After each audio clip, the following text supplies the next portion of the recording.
देश की 140 करोड़ जनता का भाग्य विधाता बनने के लिए 2024 के लोकसभा चुनावों का ऐलान कर दिया गया है।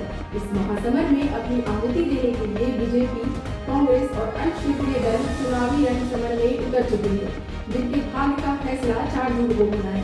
देश की सत्ता की बागडोर संभालने का रास्ता जिन लोकसभा सीटों से होकर जाता है, उन सीटों के बारे में इस वीडियो में आपको मिलेगी वो डिटेल, जो आपके लिए बेहद जरूरी है। अलीपुरद्वार पश्चिम बंगाल में जनवरी 2022 में जब निकाय चुनाव हो रहे थे, तब चुनाव के दौरान ही भारतीय जनता युवा मोर्चा के नेता का शव बांस की घाटी से लटका मिला था। इस हत्या का आरोप बीजेपी ने ऑल इंडिया तृणमूल कांग्रेस पर लगाया था। तब यह संसदीय क्षेत्र चर्चा में बहुत रहा था।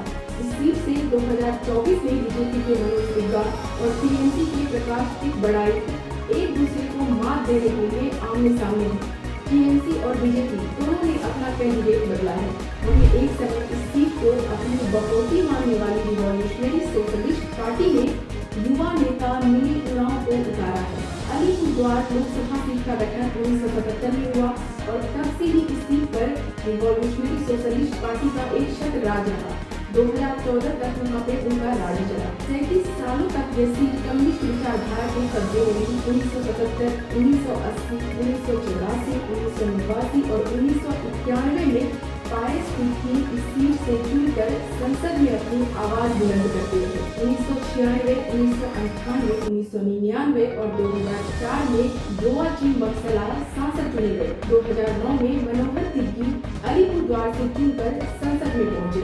2014 में पश्चिम बंगाल में ममता दीदी की जादू ने कम्युनिस्ट विचारधारा को उखाड़ कर फेंक दिया। टीएमसी के दशरथ तिग्गी ने बीजेपी और रिवॉल्यूशनरी सोशलिस्ट पार्टी के कैंडिडेट को नेक टू नेक फाइट में मात दी। 2019 में बीजेपी को इसी बात का फायदा मिला और इस सीट से जॉन बारला सांसद चुने गए। अगर अलीपुरद्वार लोकसभा को राजनीतिक बनावट की बात करें तो अलीपुरद्वार सीट शेड्यूल ट्राइब के लिए रिजर्व है। तूफानगंज, कुमारग्राम, कालचिनी, अलीपुरद्वार, फालाकाटा, मदारीहाट और नगर काटा विधानसभा सीटें हैं, जिनमें से सभी 7 सीटों पर बीजेपी काबिज है। इस लोकसभा सीट में कूच बिहार और जलपाईगुड़ी जिले का भी हिस्सा आता है। इस संसदीय क्षेत्र में चाय के बागान बहुत हैं। टोटो लोग दुनिया के सबसे छोटे स्वदेशी जातीय समूहों में से एक है, जो भूटान के साथ भारत की सीमा पर टोटोपारा गाँव में रहते हैं। वे स्वयं को हिंदू मानते हैं तथा स्थानीय देवता इष्टा एवं चीना की पूजा करते हैं।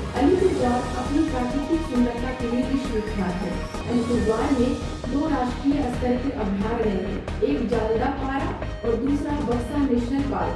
अलीपुरद्वार संसदीय क्षेत्र में मुख्य रूप से ग्रामीण आबादी है। इसकी कुल आबादी का 80% से अधिक SC/ST और SC/ST समुदाय से है। राजवंशी, राभा, मेज, संथाल, मदसिया, बोडो, टोटो और ओरांव जैसी विभिन्न जाति जनजातियों का अलीपुरद्वार होम टाउन है। अगर अलीपुरद्वार लोकसभा के आंकड़ों की बात करें तो 2019 के चुनाव में कूच बिहार लोकसभा सीट पर 16,48,383 वोटर्स थे।